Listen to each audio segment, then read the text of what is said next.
With the waves beneath you and the wind in your sails, the Indian Ocean is yours to fully explore in Skull and Bones. But as we recently learned, most of Ubisoft's upcoming pirate simulator takes place at sea. So what is out there to discover aside from water, and well, more water? We spoke to developers at Ubisoft Singapore to find out.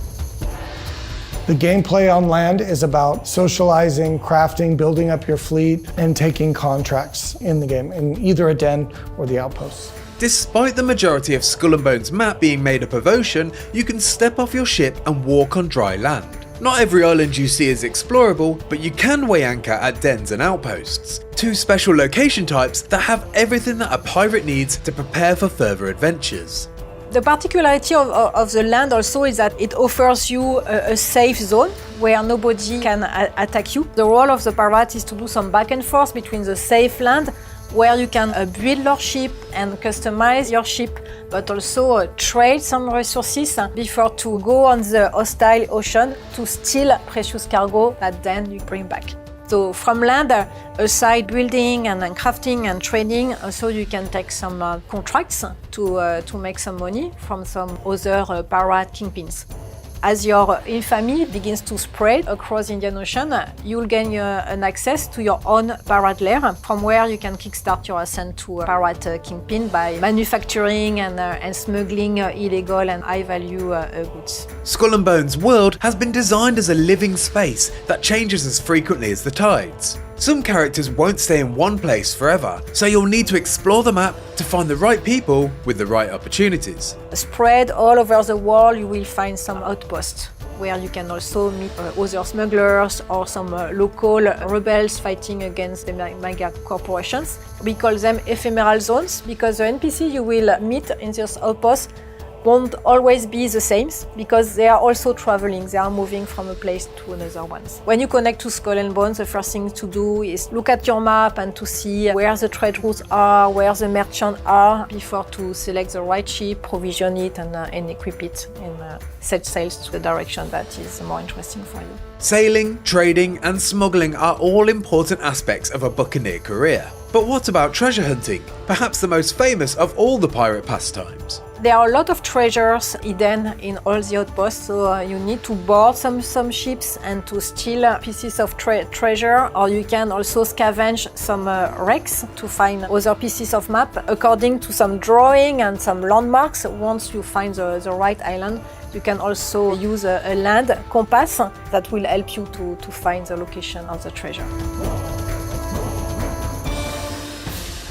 While there are plenty of important things to find and do on land, the core gameplay of Skull and Bones takes place at sea. With that in mind, Ubisoft Singapore has put a huge amount of work into making the ocean an interesting and challenging place to explore. So our water, it's essentially a deforming mesh, and that deforming mesh informs the physics. So the boat is actually interacting with the waves. It's not just sailing straight and we add some splashes or like an animated texture.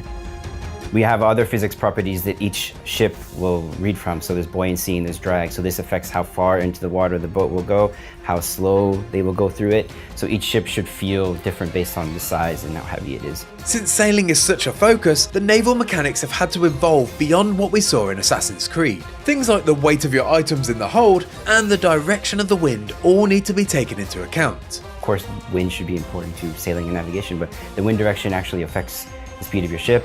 A good player will navigate better with the wind at their back and tack better and therefore be a better navigator. So it's just another element of the world that the player needs to be aware of. But while the systems are more detailed now, Skull and Bones is definitely not a hardcore sailing simulator. You don't need to be a sailor to play Skull and Bones and be able to understand what to do, but as you learn how to use the wind better and what that means and what does your weight mean in your cargo and the type of ship that you have, you'll see that there is advantages to being a better captain and a better navigator. The waves of the Indian Ocean can frequently be calm and beautiful, but Skull and Bones has a full weather system that could totally transform its waters. Well, we want to make sure that there is different types of weather. So you can have some light rain, you can have incredibly crazy supercell storm, and they will feel dynamic. We want the player to be surprised by that and feel the threats as you normally would at sailing out in the open seas.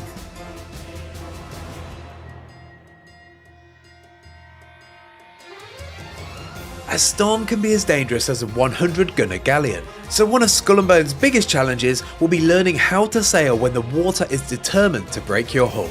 When you enter the storm, obviously the waves get a lot bigger. That means that the certain size of ship you have could affect you. You could flood, you could take damage. Visibility will change, it'll be a lot darker, so maybe you won't be able to see threats. So yeah, it forces the player to make sure he's equipped properly for the journey with the right ship. Maybe they have enough food and weapons in case they engage someone. Most open worlds create variety through different biomes and environments, but the ocean setting means Skull and Bones can't really do that. Instead, the developers have paid close attention to the different water states and the iconography of the golden age of piracy to ensure that each area of the map feels new and interesting.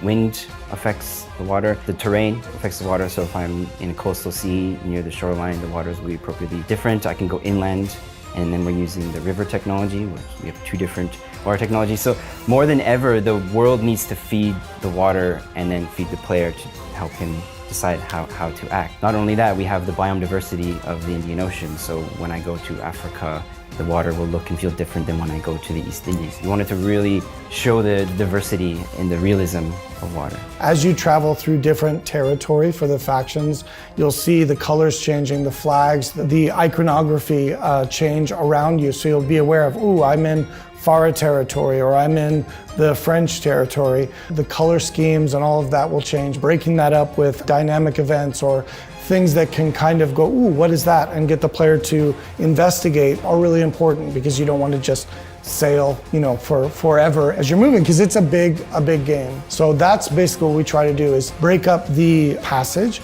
with different things you can engage with, helping a merchant out, repairing a ship. You can be distracted by also broken pieces of map you will find in a bottle, and that will lead you towards some treasure hidden on the remote islands. You can find also a ship that is looking for some help. You can decide to escort that ship first before to go back to the prey you had started to shadow. Something we implemented also in the game is that sometimes, depending on the value or the properties of the cargo you are transporting, you can attract also specific enemies such as pirate rogues, the rivals who will try to eat a piece of your pie.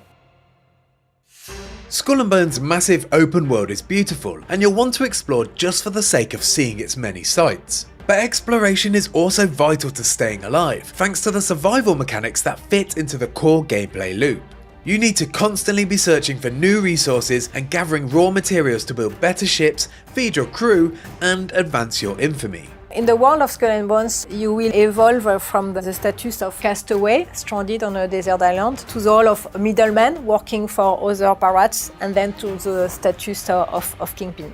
So to rise from the zero to hero, but you will first have to collect the resources that will allow you to build your ship and craft your weapon, and that will allow you also to upkeep the morale of your crew, because we have a system of mutiny. So in the game, you can use a small ship and a harpoon to fish some sharks and even some crocodiles.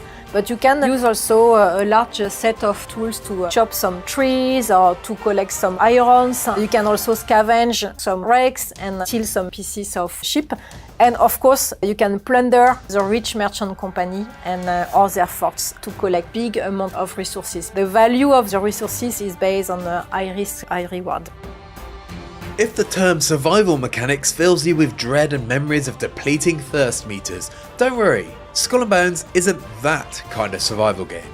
As a captain, you don't have a status, you don't need to drink or to consume some food yourself. If you don't feed or don't provide your crew with water, after a while they might turn against you, kick you out of your own ship and maroon you on some island.